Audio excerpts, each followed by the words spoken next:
আসসালামু আলাইকুম। DXN business অনেকে বলে যে আমি কিভাবে করব। আমি প্রায় বলে থাকি যে বিজনেসের জন্য সবচেয়ে দরকার হচ্ছে এন্টারপ্রেনিউর মাইন্ডসেট।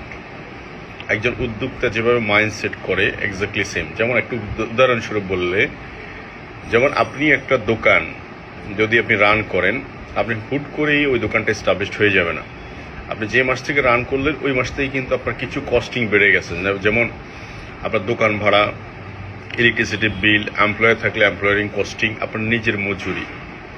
আপনি হিসাব করে দেখেন, একটা মিনিমাম অন্তত কস্ট আপনি কিন্তু বাজেট নির্ধারণ করিয়ে থাকেন এবং মাইন্ডসেট করিয়ে থাকেন যে এই টাকাটা আমাকে খরচ, এটা আমাকে দিতেই হবে, কিছু করার নেই। এভাবে অনেকে বলে কিছু করার নাই, অথচ কিন্তু এভাবে করে 6 মাস, 1 বছর, 2 বছর, 5 বছর, 10 বছরও দিয়ে থাকে অনেকে।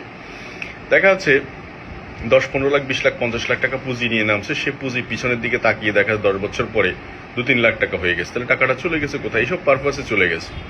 তাহলে ডিএক্সএন বিজনেসটা আমরা আইডিটা ফ্রি পেয়েছি, কিন্তু আমাদের কোনো দায়বদ্ধতা আমরা এখানে কিন্তু গায়ে লাগাচ্ছি না। কেন? কারণ প্রত্যেকটা অফিসের ভাড়া কোম্পানি দেয়, ইলেকট্রিসিটি বিল কোম্পানি দেয়, এসি বিল কোম্পানি দেয়, স্টাফ বিল কোম্পানি দেয়, প্রোডাক্ট ইম্পোর্ট কোম্পানি করে, সমস্ত লাইবিলিটি কোম্পানি।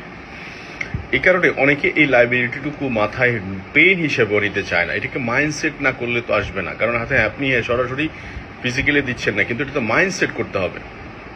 এজন্য আমি প্রায় বলি, আমি যখন ডিএক্সএন প্রায় প্রথম বিজনেস শুরু করেছি, আমার মধ্যে যখন যদি কোনোদিন কাজ করতো এটা যে এ মাসে পিবি না করলে কি হবে, আমি প্রথম থেকে ডিসাইড করে নিয়েছি যে আমি যদি একটা দোকান দিতাম আমার এলাকায়, একদম খুব লো বাজেটে, অন্তত 5,000 টাকা দোকান ভাড়া দিতে হতো। এই টাকাটা দোকানে ইনকাম হলেও দিতে হইতো, না হলেও দিতে হইতো। তাহলে হোয়াই নট ডিএক্সএন সিস্টেমে আমি আমার মেনটেনেন্সটা অন্তত করছি না। এবার আসেন, লিডার হিসেবে যদি আপনি নিজেকে প্রুভ করতে চান, আপনি যদি বিজনেসে 1300 পয়েন্ট নাই করেন, তাহলে আপনি আপনার বিজনেসের রোল প্লে করতে পারবেন, আপনি গেম চেঞ্জ করতে পারবেন না। কখনো এটা সম্ভব না যে কাজটা আমি করি না সেটা আরেকজনকে দিয়ে করানো।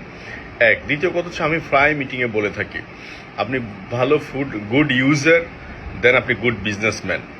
আপনি প্রোডাক্ট কিনবেন তো কেনাইতে পারবেন। এই জন্য আমি প্রায় আমার ডিস্ট্রিবিউটর যারা প্রোডাক্ট কেনে, আমি তাদের সাথে মন খুলে কথা বলি। যারা কেনে না তাদেরকে বলছি ঠিক আছে, আপনি সিদ্ধান্ত নেন। দেখুন, প্রোডাক্ট না কিনলে উনি আরেকজনকে কীভাবে উৎসাহিত করবে? প্রোডাক্ট ইউজ না করলে সে কীভাবে আরেকজনকে এই প্রোডাক্ট ব্যবহারের কথা সম্বন্ধে বলবে?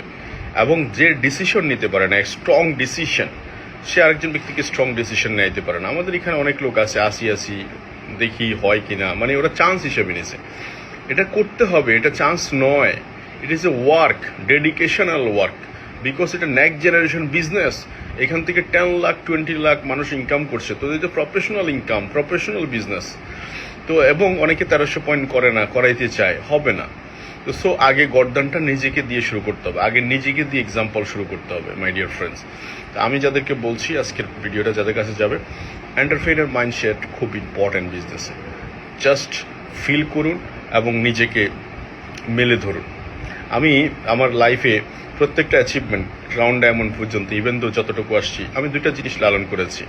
একটা হচ্ছে ট্রেডিশনাল মার্কেটে বিজনেসকে গ্রো করার জন্য প্রত্যেকটা স্টেপ বাই স্টেপ এন্টারপ্রেনার যিনি আছেন, উদ্যোক্তা যিনি আছেন, উনি ওনার লিমিটেশন জায়গা থেকেও সর্বোচ্চ চেষ্টা করে উনি বিজনেসটাকে বড় করার জন্য। কখনো সিসি লোন মেনটেন করে, কখনো ব্যাংক লোন, আর হাওলাত করে, গোল্ড বন্ধক দিয়ে, জমি বন্ধক, অ্যাকচুয়ালি এই কাজগুলো উনি করে থাকে।